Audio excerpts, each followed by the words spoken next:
Sí, bueno, en estos últimos días del año 2013, en el mes de noviembre, celebramos el 6º Congreso Nacional Ordinario del Partido Comunista de México Marxista-Leninista. En realidad fue un congreso que duró un año entero de discusión político-ideológica en los organismos, discusión programática, discusión sobre los documentos básicos del partido, y llegamos a resoluciones importantes en cuanto al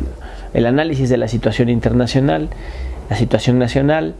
la táctica del partido, modificaciones muy puntuales a los documentos básicos del partido, que son su columna vertebral, los estatutos, la declaración de principios y el programa del partido.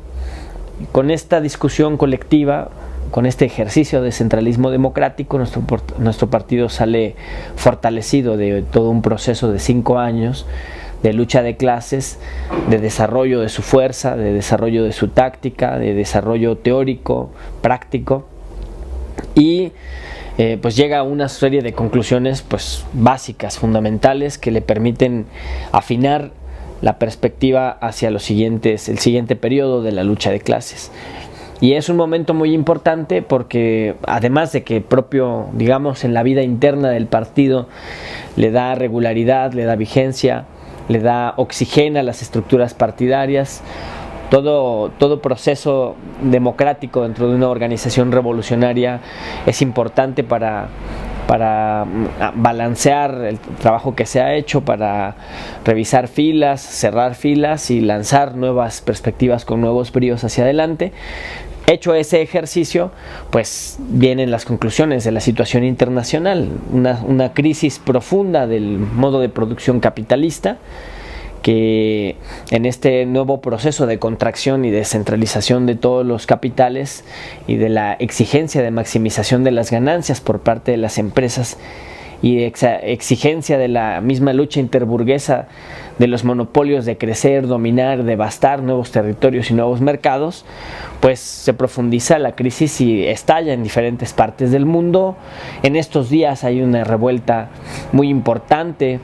en Europa Oriental. La crisis se ha profundizado más en Italia, en Grecia, y hay en Egipto y en el Magreb, en Siria, una situación aguda, una situación, digamos, compleja, tensa de la lucha de clases. En América Latina no se deja esperar esa situación, hay procesos electorales muy complicados como el de Honduras, donde hubo un fraude electoral y hay todo un movimiento de la lucha popular en contra de ese fraude electoral, en defensa de la democracia, incluso todavía en términos constitucional burgueses, pero en contra de la oligarquía financiera y de sus intereses. La tensión en Venezuela con los apagones que han paralizado el 70% del país, la tensión que hay también en Chile con la elección, posiblemente la victoria de Bachelet en los comicios, que es pues la socialdemocracia y esta visión de izquierda más o menos reformista que privilegia los sectores del capital que producen medios de consumo y el mercado interno, pero que no resuelve la explotación asalariada, ni mucho menos le da un giro a la situación de crisis mundial del capitalismo y particularmente de cómo se descansa la crisis en la espalda de los intereses de los trabajadores. En México, pues una situación en estos días, en esta semana justamente, una situación donde los diputados se han convertido han asumido su papel de mercanchifles electoreros, de mercanchifles de los intereses de los trabajadores, y están intercambiando, el PAN le está intercambiando al PRI una reforma político-electoral que hace retornar al pasado, que destruye los pocos desarrollos más o menos democráticos que pudo tener el régimen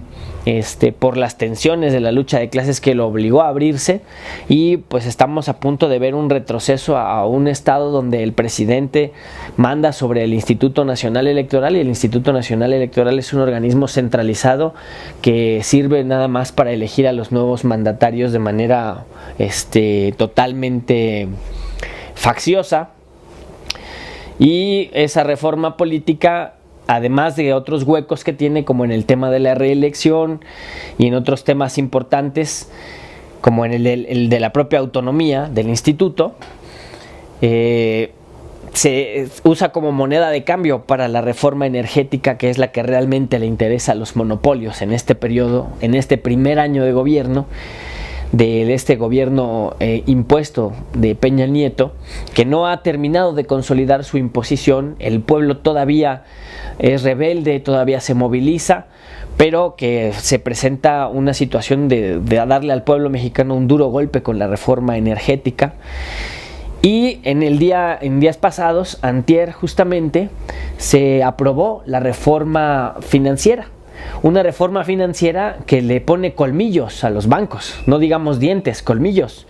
porque antes los bancos, entre muchas otras cosas, los bancos antes no podían meter a la cárcel a nadie que les debiera dinero. Con esa nueva ley, los bancos pueden ahora convertir en un problema penal una situación mercantil, como es deberle a un banco, y eso es una situación muy grave. Los diputados dicen que es para crear un estímulo al crédito, pero en realidad, y darle garantías a los bancos para que puedan extender crédito y puedan cobrar, pero en realidad lo que hacen es meter a una gran cantidad de la población en una situación en la que van a tener que buscar de todas las maneras, de cualquier manera posible, a ver de dónde sacan dinero para pagar la deuda, porque si no van a parar a la cárcel.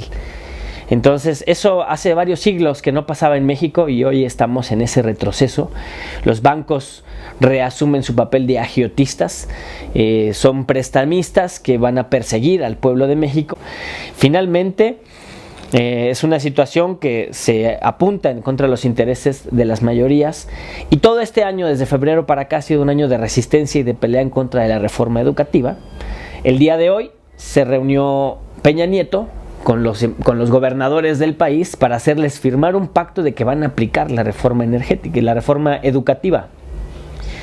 Y ese pacto lo firman porque saben que es imposible aplicarla, es lesiva de los derechos de los trabajadores, es privatizadora de la educación pública, convierte las escuelas en negocios al servicio de empresas privadas.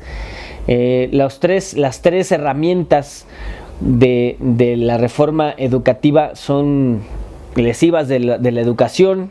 ¿no? Lesivas, esa calidad educativa golpetea todos los contenidos progresistas que alguna vez tuvo la educación pública en nuestro país. Es un tiro de gracia a los contenidos progresistas en la educación, es la privatización de la educación y es la destrucción de los derechos de los trabajadores de la educación. Durante todo este año ha habido una fuerte resistencia, la desobediencia que plantean los profesores y las profesoras en Oaxaca, en Michoacán, del norte a sur de la República, para no permitir que se aplique la reforma, ha rendido efectos. Hoy se puede hablar de una victoria del movimiento magisterial porque la reforma no se ha podido aplicar a pesar de que la han intentado aplicar. Hay madres y padres de familia desesperados porque en algunas escuelas ya les dijeron que va a costar 500 pesos a la semana pagar las clases y además la alimentación de los niños, por lo menos en Puebla ha sido así. Hay desesperación y hay un movimiento de madres y padres de familia que se está organizando ya para luchar en contra de la reforma y cerrar filas con el Magisterio Nacional. Por eso el régimen está desesperado. Este año ha sido un año de relumbrón para el régimen en el que ha presumido de imponer las reformas estructurales. La última reforma que les hace falta es la reforma energética para cerrar la pinza oligárquico neoliberal fascista en contra del pueblo trabajador, y solo depende de las organizaciones populares, de las organizaciones obreras, de las organizaciones campesinas, de los partidos revolucionarios y de las masas populares explotadas, oprimidas de nuestro país, de todos y cada uno de los que formamos partes de las clases trabajadoras del país, con organización, con lucha y con movilización, frenar esta intentona de privatización del petróleo, de la electricidad y también incluso del aire y de toda la producción de energía, porque la reforma energética es una reforma de privatización de toda la producción de energía. Entonces es perder la soberanía en lo último que le queda al país y fincar en el capital privado especulativo que solo ve por los intereses privados de los empresarios y que solo busca ganancias inmediatas. Ahí vamos a hipotecar el futuro del país si se permite esta reforma energética. Entonces, un momento de lucha contra la reforma financiera, de lucha y movilización contundente en contra de la reforma educativa, un momento en que se plantea imponer la reforma político-electoral regresiva totalmente, y como moneda de cambio de la reforma energética por un cochupo entre cúpulas político-electoreras del PAN y del PRI. Y un momento muy importante porque también estamos asistiendo al resquebrajamiento de lo que se llamó Pacto por México, más bien es más correcto decir Pacto contra México, que se está resquebrajando, y el primer paso de su resquebrajamiento es la salida del PRD de ese Pacto contra México. Y entonces vemos momentos muy importantes, muy tensos. Estamos entrando a diciembre del 2013 y en estos días se debate la imposición de la reforma energética. El mes de enero será de mucha movilización, de lucha y de protesta, y las conclusiones de nuestro partido son de acelerar, desarrollar la táctica para apuntalar hacia los procesos revolucionarios que tengan como primer objetivo frenar esta andanada neoliberal, apuntar a la caída del régimen impuesto por los banqueros, por los empresarios, por la oligarquía, este régimen encabezado por Peña Nieto. Nuestro pueblo tiene el deber histórico de derrocar a este régimen tiránico y apuntalar hacia sacudirnos de las espaldas de nuestro pueblo el neoliberalismo como modelo de desarrollo que finalmente solo le sirve a los grandes consorcios internacionales, pero también poner sobre la mesa la tarea histórica de sacudirnos de la espalda la explotación del hombre por el hombre, la explotación asalariada, la esclavitud asalariada. Esa es la misión histórica del Partido de los Proletarios, la misión histórica de la clase obrera en nuestro país y en el mundo, y todas las comunidades y los pueblos estamos llamados a pelear por esa revolución proletaria. También